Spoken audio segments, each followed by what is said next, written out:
Oh, hey there, podcast listener. Just a quick heads up. This is an audio version from a video file. Most of them are each day. And you can check out those video files on YouTube, Facebook, Instagram, or TikTok. They're all there. They've got the pretty pictures. You can look at the pictures and go, that's what he's talking about when he says, look at this. But you're also more than welcome to listen to the podcast version. And if you're going to listen to the podcast version, why not give us a bit of a ranking or rating or however it is that it works on this particular podcast platform? It'd be kind of cool to move up the rankings a little bit. But up to you. I'm just a voice, completely disembodied, not the police. So feel free to do that. All right, I'm going to hand you over to Paul now so you can see what depressing thing it is that he's talking about at the moment for this episode. Hello there, kia ora. One of the simplest tricks I've come across from dodgy politicians trying to manipulate voters and narratives around costs is to take really complicated and scary sounding things and oversimplify them, losing nuance and, misleading followers. A great example of that is actually around infrastructure costs like building crossings or speed bumps, the sort of activity that the former Minister of Transport used to conflate and make everything safety related sound scary. And a number of local body politicians around the country use the same tactic to try and sway voters as we see rates increase. Take this post, which showed up on the Waipaha Residents and Ratepayers page, about the shocking cost of a single raised crossing outside one of Hamilton's busiest pedestrian access points near a main arterial route and schools. The post is originally from disinformation peddling Andrew Bidder. So that should already be a bit of a red flag. After all, the executives of the Hamilton Residents and Ratepayers Association, the one that made headlines a couple of years ago for issuing pseudo-law execution writs for sitting councillors over 15-minute cities, they emailed me a couple of weeks ago to point out that they consider him deranged. And he's teamed up with Liz Gunn, making videos about trying to save the country. He wrote an 18-page novel about taking councils back from quote-unquote woke indoctrination by flooding the zone and winning all the elections. He went on Reality Check Radio to talk about that and then turned around on this particular thread and asked for sources when I pointed out that that's what he'd done. It was kind of weird. His followers said that I was getting all emotional. Apparently that's an insult, and I'm not a Cyberman. I don't find my emotions insulting. Anyway, he is kind of right in that $950,000 does seem like a lot to pay for a single raised pedestrian crossing.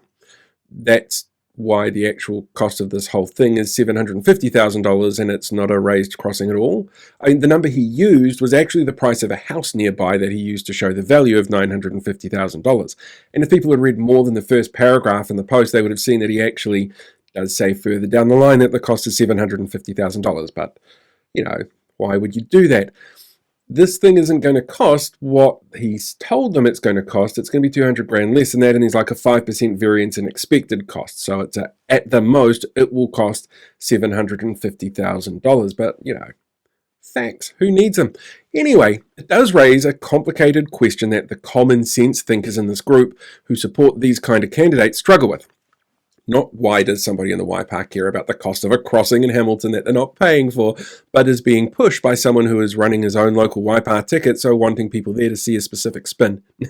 No, they're asking why does it cost so much, which, does, I guess, seem fair when you think it's $200,000 more than it's actually going to be. Anyway, they will argue things like inflation's only at 2.5%.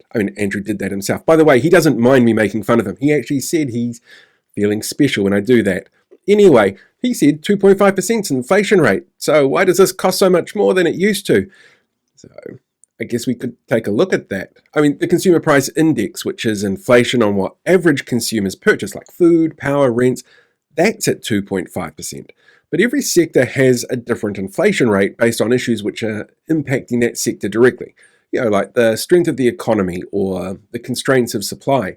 The cost of labor and inflation rates are they're kind of timey-wimey. It's a measure of past costs given a stamp in time, so it's more a guide for tracking changes than a definitive this is what things should cost statement.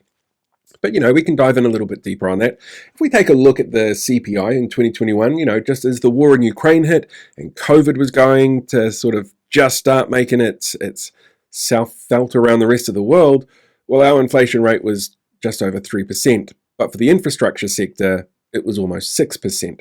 The highest that our CPI got was, in the past 6 years, 7.3% in 2022. And the infrastructure sector has got up to 12% at the same time. But here's the kicker. In 2019, building and infrastructure materials actually kept going up in costs due to supply chain constraints, strong demand internationally, rising labor costs for production, and a limited domestic production ability that we've got here. And then COVID hit, which impacted China first. The world's largest producer and exporter of the resources needed for a lot of infrastructure projects, and one of the world's largest investors in infrastructure, which meant that while our domestic CPI rate at the time was just 1.7%, the inflation rate for the infrastructure industry by the end of 2019 was 41%. And those prices don't often reduce because most of the factors causing the increases still exist.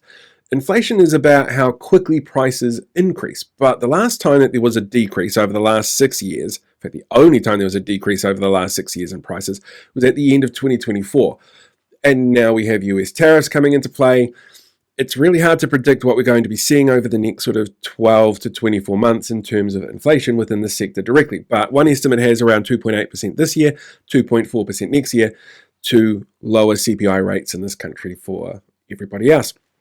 But again, tariffs, so who actually knows what's going to happen there? Anyway, building materials alone saw a 5 to 6% increase in costs in 2022, with an 11% increase on material costs. The cost of international air transport went up 6.6% in June 2024.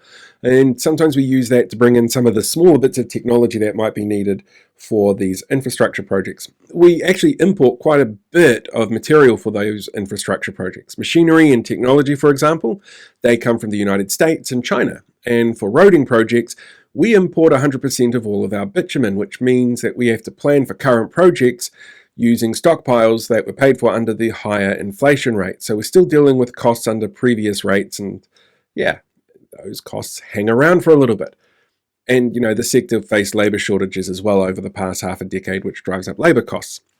In 2024, Nick Leggett, the Chief Executive of Infrastructure New Zealand, pointed out one of their reports, I think it was, that we need to work more than double the current rates of projects over the next 30 years to meet a 100-year deficit in investment on infrastructure. And the infrastructure industry is actually less financially efficient than other sectors because there's a low return on equity and total assets and surpluses on employee costs than you'd find in something like wider construction, which means less players in the field, which means less competition to drive costs down because there's already no room for movement there. And according to AP News, events like Cyclone Gabriel and the Christchurch quake has led to an increase in scrutiny around enhancements for infrastructure projects, which increases the costs. And all of those constraints, they lead to increased delivery costs as projects are prioritized and resources are distributed. Before that, there's actually a lot of work that goes into making sure a change like putting in a crossing is fit for purpose, like working out exactly what sort of crossing it needs to be. Waka Kotahi has 11 different options for people. They're in this weird little chart. It's all hand-drawn. It's kind of strange. But you've got to identify which one is going to be best for the specific needs of the new crossing. And council can't know which options are going to be the best 100% until the local school finished their entrance redesign, which was happening at the same time. They're going with the advice of experts, so it's not going to be a raised crossing because it's too close to other connection points. And if Andrew had been at the briefing on the topic, he might have known that. But he wasn't. Then before you make changes to the road, engineers and experts need to ensure the location will work, look at what safety features will be required, identifying and sourcing the right materials, planning for proper drainage and accessibility, traffic and pedestrian management, site excavation, road surface grading, base prep, formwork, paving and surfacing, curb modifications, signage, safety inspections and sign-offs. They all take time because making a road isn't like making instant pudding that sets really fast, and the time costs money. Experts, resources, safety features for those working on it and those around it. It all costs. So to build a crossing is never as simple as just piling some asphalt, and we are still dealing with the aftermath of COVID responses, the Ukraine war, US export policy and tariffs, and their long-term impacts on supply chains. And you know what? We're currently tanking the economy, making our dollar weaker next to our trading partners, meaning these things cost us more. The fact is, building this stuff costs a shitload more than it did 6 years ago, and no local councillor or politician in the country is going to be able to change that. And any hopeful councillor this local body election promising otherwise, well, they're just wrong. It would be like you walking into Macca's and saying, hey, when I was a teenager, Big Macs cost $2.50. And sure, they may now be 4 times that price, but I don't see how that happened and I don't think it's my problem. Now, no one likes that these things cost so much. No one enjoys seeing their rates bill go up, but councils only have a finite income level and limited levers on how to raise funds. Most people realize this, and the only people who are really misleading voters on this kind of topic are doing it because they want to scare voters into thinking that they're the bastion of fiscal responsibility. That or they're just plain stupid and don't understand what it is that they're saying. Could be either option sometimes. Hey, welcome back, podcast listener. Thank you so much for checking out today's episode. It's really appreciated. I know it's only like 5 to 10 minutes long, but every view counts, every listen counts. It all, hopefully keeps us informed so that we know what's going on in the world around us. And I'm really, really proud of the fact that you chose to sit down and listen to my podcast because there are so many options out there. Don't forget, as I said at the beginning, if you want to watch the video version, you're more than welcome to. It's available on a whole range of platforms and they're all linked in my bio, along with my Substack. You should probably go and subscribe to that because there's going to be a lot of detailed stuff in that coming up over the next 6 months, looking at local body election candidates and some of the really, really out there ones.